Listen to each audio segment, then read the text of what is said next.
That's 10 volts. 11, 12, 13, 14, 15, 17 volts.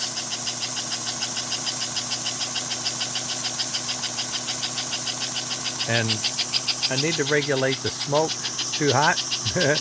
I'm going to unplug it. 17 volts, 0.8 amps. That's pulling the motor. The motor driving the wheel, and the that's just residual heat. That's going to cool off. And the smoke piston.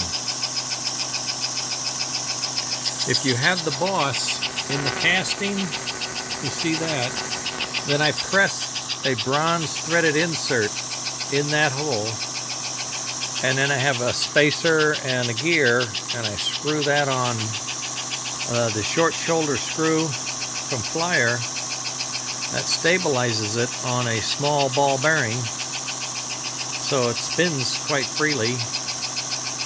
And the piston is plastic, the gear is plastic, the teeth are lubricated, but they're not wearing inordinately. I imagine over a very long period of time they might wear. It's called PETG. It's a very tough plastic filament. It's molded at 240 degrees C, so when it gets to room temperature, it's pretty tough stuff. Thought I'd let you know the progress. This is a 5-digit Flyer engine that someone gave me to play with. He couldn't get it to run. He didn't like it.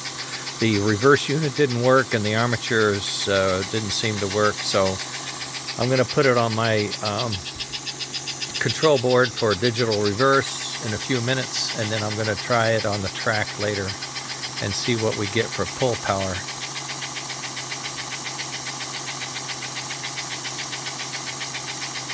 Not too shabby. It's working its way around, still about 0.8 amps.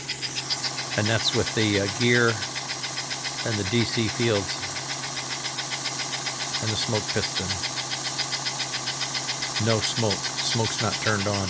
What I will do is I'll put a volt regulator here, and I'll take track power and I'll limit it to 7 or 8 volts. That'll give us good smoke, but not 17 volts at high speed. That's killer. Or I do have a PC board I put on that does regulate the temperature as well. So if they don't have if their smoke board's inoperable, then we put this board on. Runs it off the same volt regulator, but it controls the temperature. Okay, that's where we are. I thought I'd send you that. You could see if any of your buddies are interested.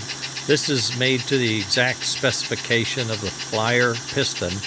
A little, pardon me, a little looser because of the plastic will tend to expand when it's made, so I had to do that. But in general, it fits exactly the same. And this gear is modeled after the Flyer gear, but I had to make some changes to put my bearing, a ball bearing in the middle, and then bolt it up to the chassis, so it's freer motion, so the teeth aren't going to wear as much. And the piston, I said, is the same, right? And these fields have magnets, permanent magnets in them, and they just replace the wire wound fields for this 5-digit. I also have them for the 5-digit, but the 3-digit with the end mount brushes. I already have this, so now it's there for the 3 and the 5-digit engines. And this is a single board reverse, as a rectifier and a reverse, just like the 0103. This is something that we built. We've beefed it up. All the components are higher rated than the Lionel. There's a newer version of it without any regulation. That takes an external regulator. It's a separate board that we have. That's for more sophisticated uses. At any rate, I'll send this to you right now. Right.